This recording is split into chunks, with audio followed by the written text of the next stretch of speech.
Hey, how's it going? We're drawing to the close of another week. It's Friday, May 10. Welcome back to Foxy Games UK. I'm Fox, your reliable source of aggregated video game news, speculation and rampant rumour. So in today's video, a mild rant, nothing too detrimental, no foul language, just a humble, honest point of view. So Sony's PlayStation Mini News Update program named State of Play had its second episode air live just yesterday. Let's talk candidly about that. Now, before we deep dive into what was shown, many of us already knew what to and what not to expect from a 10-minute presentation. Not a whole lot. I mentally noted many PlayStation gamers' tweets advising to temper expectations pre-event. It wasn't difficult to see, no matter who you follow. I spotted numerous, and I'm not even on Twitter like that. I just use it to promote my channel and spread the good and not so good news. I even said as much in a recent video not to build yourself up for disappointment. Well, in spite of this, it seems some people still manage to squeeze out a video venting their disappointment with the show and pointing fingers at others for overhyping it. A little disingenuous, but hey, we're all entitled to our own opinion, even if nobody has to entertain it. I feel that some of these quote-unquote platform agnostic channels have been slating Xbox for so long and catching heat from their Xbox favouring subscribers for doing so that somehow they have to piecemeal bone pick to somehow appear fair and neutral. Another word for it is pandering, something I'm not prepared to do, and no matter the cost. I hope that's one of the reasons people are attracted to the channel, among other things, of course. Okay, so we provided some context to the proceedings, so you should more or less know where this is going. State of Play Episode 2 was, in my opinion, a far better show than State of Play's debut. In the short 10 minutes, we were treated to more or less the same amount of content you would expect from a 1 hour to 90-minute episode of Inside Xbox. Sony just chose to cut out the fluff. We want to see games, not Major Nelson's white glove. I don't particularly benefit from seeing head of Xbox Phil Spencer's wide smile. Not that there's anything wrong with that, but it's not the lens I'm viewing through. What I want to see is results, tangible results, and by no means am I slandering Inside Xbox. If you are prepared to invest that amount of time watching a console-specific show for little payoff, that's great for you, but time is just a little bit more precious to me. So in essence, I guess what I'm saying here is I'm completely fine with a super condensed State of Play. Just reel off the games and the updates, why don't you? I don't need a long-winded discussion from developers on a game so super far out from its release window I'll probably forget about it in the next 3 to 4 months. I don't need to see career presenters hoping to get spotted and go on to bigger and better things. I don't particularly care for their pay-to-smile demeanour either. I'm only interested in the games and when I can get to play them. Until such time, I'm all about that. On to the next one, on to the next one. Lazy? No. Jay-Z.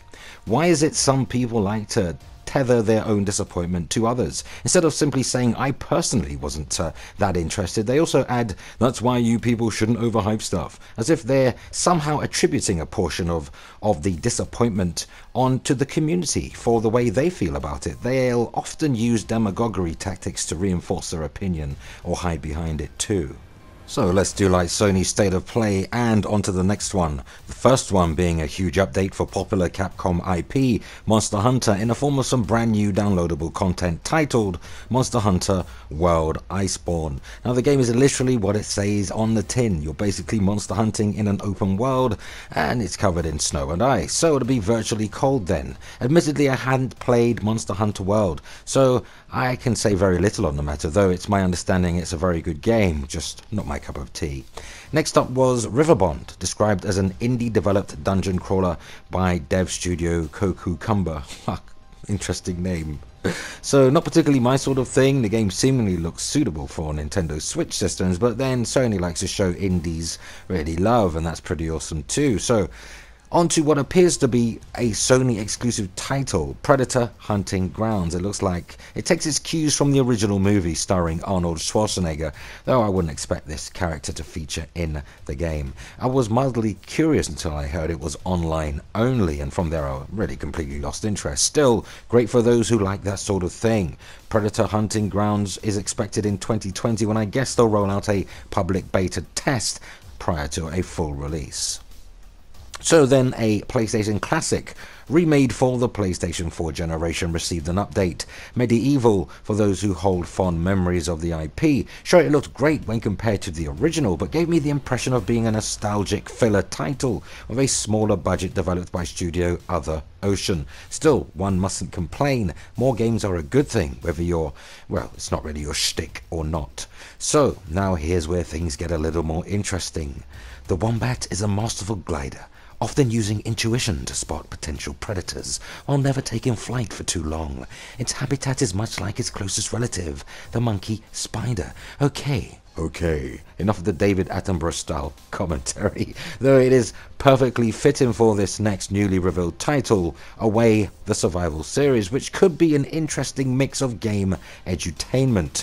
The game looks strikingly beautiful immediately with excellent bokeh effects. That's the blurring of a specific object in a scene while the target focus is super clear, quite common in today's games. Developed by Breaking Walls, and they may just do that, I like that Sony are prepared to take risks with titles that may not always appeal to the masses. I feel I need to learn more on this one though, other than the gist that it's a nature documentary inspired game, which really, if you're into nature and you want to watch documentaries, you can get them on YouTube, millions of them at no extra costs if you're that interested.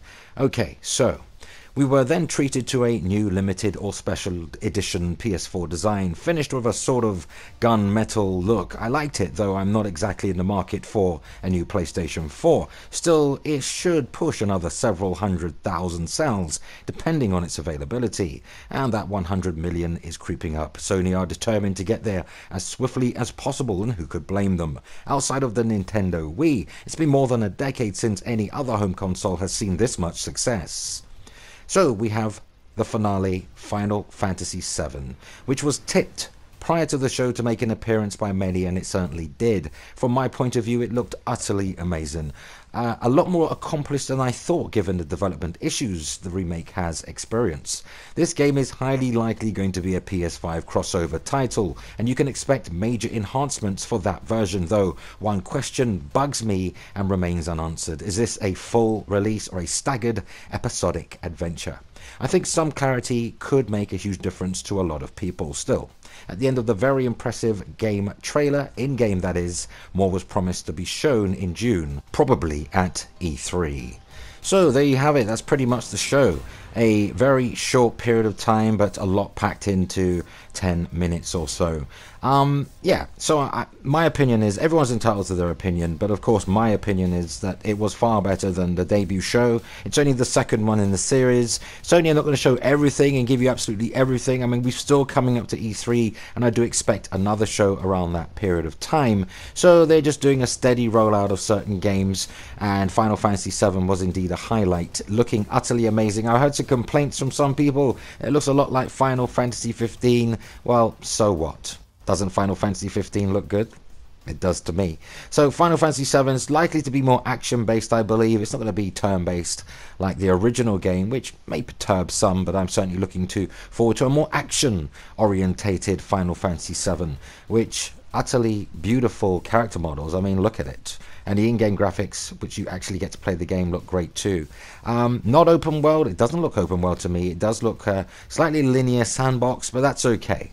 That's very much okay. I'm sure there's going to be open spaces, some part in the game, because the original game had some huge map that a miniature version of you would, traverse. So let's see if how they convert that into 3D for PlayStation 4 and inevitably PlayStation 5. Still more to come in June, but what say you? Go ahead, sound off, share your thoughts and opinions on today's news, because that unfortunately brings us to the end of another video. But let's continue the discussion in the comments, and for all your current and next gen news updates, rumour and rampant speculation, hit the like button, spread the word and keep it locked to Foxy Games UK. Remember, relevant links where applicable can be found in this video's description. Go ahead, subscribe to Foxy Games UK, remember to hit the notification bell so you never miss content, and thumbs up if you like it here. Help us reach more like-minded gamers simply by sharing this video, and consider supporting Foxy Games UK via Patreon, and or grab yourself a Foxy Games UK branded t-shirt or hoodie, available in various colours and designs, with new designs on the way. You'll find both links in this video's description. I truly